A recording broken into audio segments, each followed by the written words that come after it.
Hello guys, हमने एक novel start किया था द हाउसमेड सीक्रेट जो कि लिखा फरीदा मैकफadden ने और आज हम स्टार्ट करने जा रहे हैं चैप्टर 44।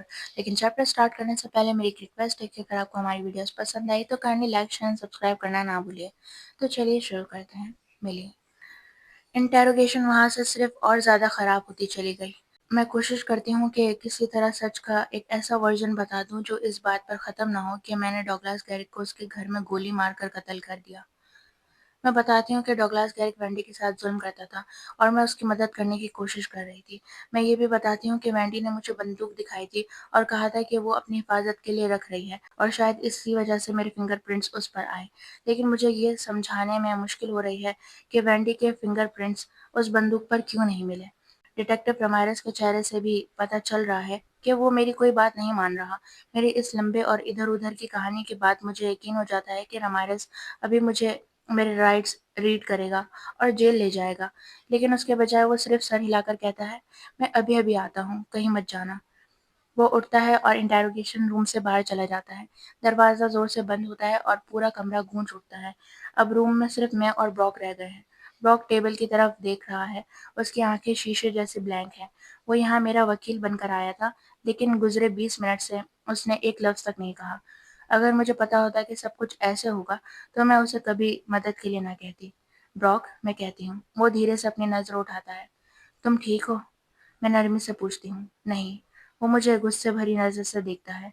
ये सब क्या था मिली? सीरियसली? ब्रॉक, मैं हल्की सी आवाज़ में कहती हूँ। तुम ये नहीं मान सकते कि क्या नहीं मान सकते? वो गुस्से से बोलता है। कुछ घंटों पहले तक मुझे ये तक नहीं पता था कि तुम पहले कत्ल की जुर्म में जेल जा चुकी हो। और अब मुझे ये पता चल रहा है कि तुम उस अमीर बास्टर्ड के साथ अफेयर में थी, जिसके लिए तुम काम करती थी। मैं उससे अफेयर नहीं कर रही थी। मैं ज़ोर से कह बैठती हूँ।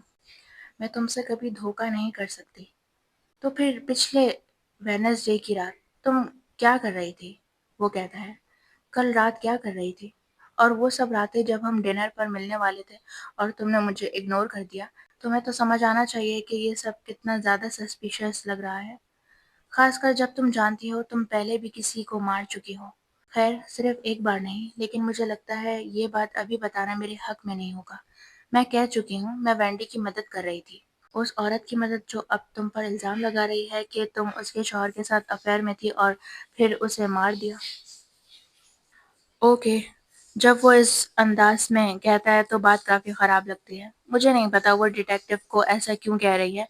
शायद उसे घबराहट हो गई हो, लेकिन यकीन करो, वो उस पर ज़ुल्म करता था। मैंने अपनी आँखों से देखा है। मिली, ब्रॉक मुझे दर्द भरी नज़र से देखता है। उसके होठों पर उसका दुख साफ नज़र आता है। मैंने तुम्हें कल रात कॉल किया था और तुम किसी चीज़ पर बहुत ज़्यादा परेशान लग रही थी। ऑब्वियसली तुम्हें कोई स्टमक बग नहीं था। वो झूठ था। हाँ, मैं मान लेती हूँ, वो झूठ था। मिली, उसकी आवाज़ मेरे नाम पर फट जाती है। क्या तुमने डॉगलास गैरिक को मार दिया? डिटेक्टिव रमायरस ने मुझ पर जो इल्ज़ाम लगाए, उनमें से अक्सर झूठ थे। लेकिन एक बात 100% सच थी। मैंने डॉगलास गैरिक को गोली मारी थी। मैंने उसे कत्ल किया और चाहे मैं सब कुछ झुठला दूँ, ये सच बाकी रहेगा। ओह क्राइस्ट! ब्रॉक धीरे से कहता है। मिली, मुझे यकीन नहीं आ रहा कि तुम ऐसा ये वैसा नहीं था जैसे तुम सोच रहे हो। मैं कहती हूँ। ब्रॉक की प्लास्टिक चेयर इंटेरोगेशन रूम के ठंडे फर्श पर खराश करती है जब वो उठता है। मैं तुम्हारा लॉयर नहीं बन सकता मिली। ये ठीक नहीं होगा और मैं नहीं कर सकता। चाहे इंटेरोगेशन के दौरान मेरा बॉयफ्रेंड किसी काम का साबित नहीं हुआ, लेकिन अब उसका मुझे छोड़ देना और भी ज़्यादा डरावना है। तुम जानते हो मेरे पास किसी लॉयर के लिए पैसे नहीं हैं। तो तुम पब्लिक डिफेंडर रख लो, वो कहता है, या पैसे उधार ले लो, या मुझे नहीं पता, लेकिन वो मैं नहीं हो सकता। I am sorry.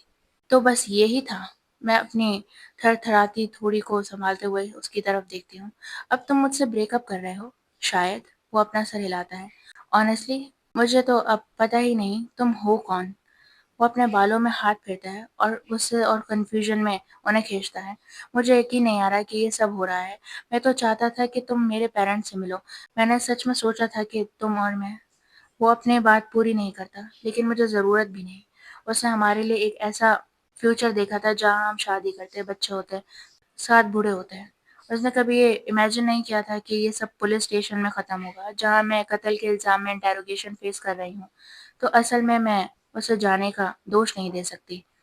लेकिन جیسے ہی وہ دروازہ بند کر کے چلے جاتا ہے میری آنکھوں سے آنسو کا طوفان پھوٹ پڑتا ہے۔